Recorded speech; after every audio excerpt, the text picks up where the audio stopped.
হ্যাঁ mobile hours, welcome back to another video of শ্রেষ্ঠ শ্রী। আজকের ভিডিওতে আমরা কথা বলতে চলেছি একটা সাধারণ ব্যাংক ম্যানেজারের গল্প এবং সে কীভাবে 100 কোটি টাকার মালিক হয়, স্ক্যামের সাথে জড়িত থাকে এবং সেখান থেকে সে কীভাবে বেরিয়ে আসে, এই নিয়ে সম্পূর্ণ গল্প। এবং বিভিন্ন ধরনের দিক এখানে তুলে ধরা হয়েছে, বিভিন্ন ট্রেডিং, বিভিন্ন কেনাকাটা এবং শেয়ার মার্কেটস, বিভিন্ন বিষয় কিন্তু এই সিনেমার মূল প্রতিপাদ্য বিষয়।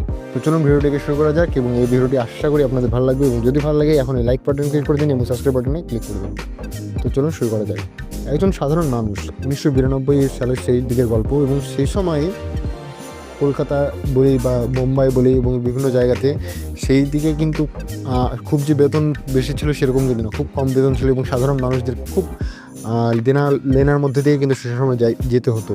এবং সেই সময়ের একটি গল্প, সাধারণ একটি মানুষ যার নাম ভাস্কর, সে ব্যাংকে চাকরি করতো একটু জুনিয়র পর্যায়ে, এবং সে পর্যায় থেকে তার যাত্রা শুরু। সেখান থেকে সে বিভিন্নভাবে কাজ করে সে ম্যানেজার হয়, এবং ম্যানেজার হওয়ার পর তার সাথে বিভিন্ন ট্রেড ইউনিয়ন থেকে শুরু করে বিভিন্ন জায়গায় যে বিষয়গুলো দেখানো হয়েছে, এই বিষয় নিয়ে সিনেমার গল্প এগোতে থাকে। এবং সে 100 কোটি, সেই সময়ে 100 কোটি রুপি ইনকাম করে, এবং সেই ইনকাম সে বিভিন্নভাবে করেছিল, শেয়ারের টাকা লাগিয়েছিল, তার সহকারী ছিল, এবং এই সব কিছুর পর তারা ব্যাংকের মালিক এবং বিভিন্নভাবে ফোর্স করে তাই সেই টাকাটা নেওয়ার জন্য, এবং সে সেই টাকাটা না নিয়ে সে সেই টাকাটা উইথড্র করে নেয় এবং উইথড্র করে সেই বিদেশে চলে যায়। তো এই হচ্ছে আমাদের গল্প, সম্পূর্ণ গল্প।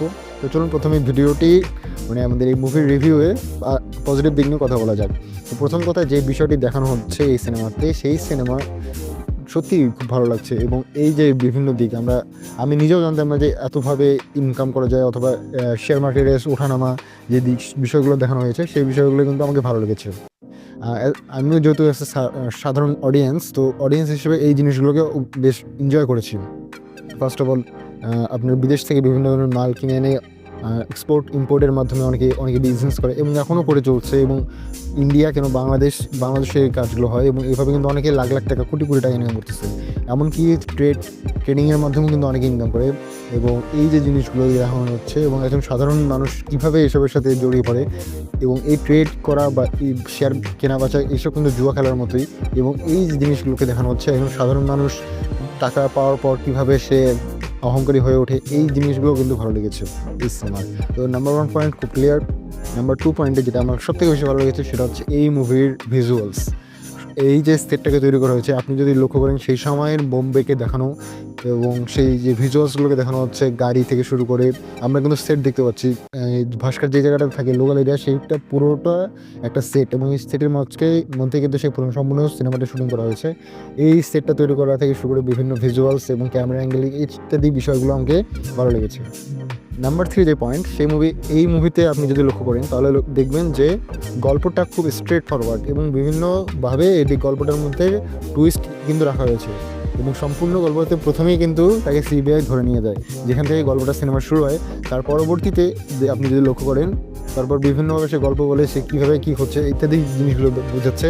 এবং অনেক জায়গায় কিন্তু আমাকে ভালো লেগেছে, কমেডি রয়েছে। কমেডি বলতে ওই রকম কমেডি না, বাট মজা পাওয়ার মতো কিন্তু সিনস রয়েছে। তো সম্পূর্ণ ফিল্মটা কিন্তু দারুণভাবে এগোচ্ছে, এবং কোনো বোরিং পার্টস নেই। এটাই কিন্তু 3rd নাম্বার পয়েন্ট।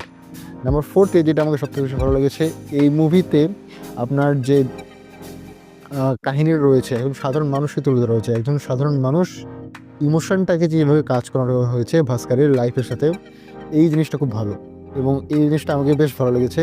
গল্প তো বললামই, এবং পজিটিভ বিভিন্ন দিক আমি বললাম, নো বোরিং পার্টস থেকে শুরু করে বিভিন্ন দিক। এই জায়গাতে নাম্বার 4th পয়েন্ট যে হচ্ছে, এই সিনেমার ইমোশনটাকে বেশ টাচ করা রয়েছে পুরো মুভিতে, এবং যার কারণে মুভিটা বেশ ভালো লেগেছে। এবং আমি এই মুভিটা টানা 5 দিন ধরে দেখতেছি। সত্যি কথা বলতে একটানা দেখার কোনো আমার টাইমই পাচ্ছিলাম না, তারপরেও কিন্তু আমি একটু একটু করে দেখে আজকে আমি রিভিউ করতেছি। তো এই ছিল আমার এই মুভির পজিটিভ পয়েন্ট। কিছু নেগেটিভ পয়েন্ট তো অবশ্যই থাকে, সেই নেগেটিভ পয়েন্টগুলোকে নিয়ে আলোচনা করবো। তো চলুন শুরু করা যায়। তো ফার্স্ট অফ অল যে নেগেটিভ পয়েন্ট সেটা হচ্ছে এই যে স্ক্যাম, ট্রেড, বিভিন্ন দিকগুলো তুলে ধরা হচ্ছে, পলিটিক্যাল, ব্ল্যাক মানি, হোয়াইট মানি, এই যে বিষয়গুলো তুলে ধরা হচ্ছে, এটা কিন্তু বেশ একটা সেন্টিমেন্টাল জিনিস আমার যেটা মনে হয়। এবং এই ধরনের মুভি নিয়ে তৈরি করতে গেলে কিছু ফ্রিকশন তৈরি করা হয়, এবং এরকম আমার মনে হয় না এরকম কোনো ব্যক্তি ছিল বা কোনো একটা গল্পের উপর তৈরি করে বা রিয়েল একটা স্টোরির উপর ভিত্তি করে কিন্তু এই সিনেমাটা তৈরি করে। এখানে বিভিন্ন আপনার ফিকশন জিনিস দেখানো হচ্ছে এবং মানুষকে কোনো না কোনোভাবে এই যে ট্রেড, তারপর হচ্ছে এই যে জুয়া খেলা ইত্যাদি বিভিন্নভাবে টাকা ইনকাম করার বিষয়, এটা কিন্তু কোনোভাবে একটা মানুষের মধ্যে ইফেক্ট ফেলবে এবং এটা আমার সবথেকে বেশি নেগেটিভ পয়েন্ট মনে হয়েছে এই মুভিতে। তো নাম্বার 2 যে নেগেটিভ পয়েন্ট সেটা হচ্ছে এই যে এই সিনেমাটা আপনার লাকি ভাস্কর এই সিনেমাটাকে অনেক সময় এটা নেগেটিভ পয়েন্ট বলবো না, মানে পুষ্পার সাথে তুলনা করা হচ্ছে, অনেক ইউটিউবাররাই করেছে। তো যাই হোক, সেই যে এটা কিন্তু সম্পূর্ণভাবে ভুল। এই মুভিটা কখনোই পুষ্পা যদি রুলার হয় তাহলে লাকি ভাস্কর হচ্ছে আরবান টাইপ মুভি, এইটা নয়। এই মুভিটা সবার জন্য এবং এই মুভিটার পুষ্পা আপনি যদি পুরো মুভি দেখে থাকেন, পুষ্পা 2 দ্য রুল এবং এই মুভির পুরোটাও কিন্তু আলাদা। তো যাই হোক, এটাই ছিল আমার মতামত। এটা কোনো নেগেটিভ পয়েন্ট না, এটা আমার জাস্ট নিজস্ব অপিনিয়ন। এবং হ্যাঁ, কিছুদিন পর আমি পুষ্পা 2 রিভিউ করবো। তো যাই হোক, ততক্ষণ পর্যন্ত ভালো থাকেন এবং এই মুভিটার পজিটিভ দিক নেগেটিভ দিক কিছু আলোচনা করা হলো। আপনার কেমন লেগেছে এই মুভিটি অবশ্যই জানিয়েন, কমেন্ট বক্সে আপনার নিজস্ব মতামত জানিয়েন এবং রিভিউটি কেমন লাগবে সেটাও অবশ্যই জানিয়েন। রেফারেন্স ভিডিও করছেন।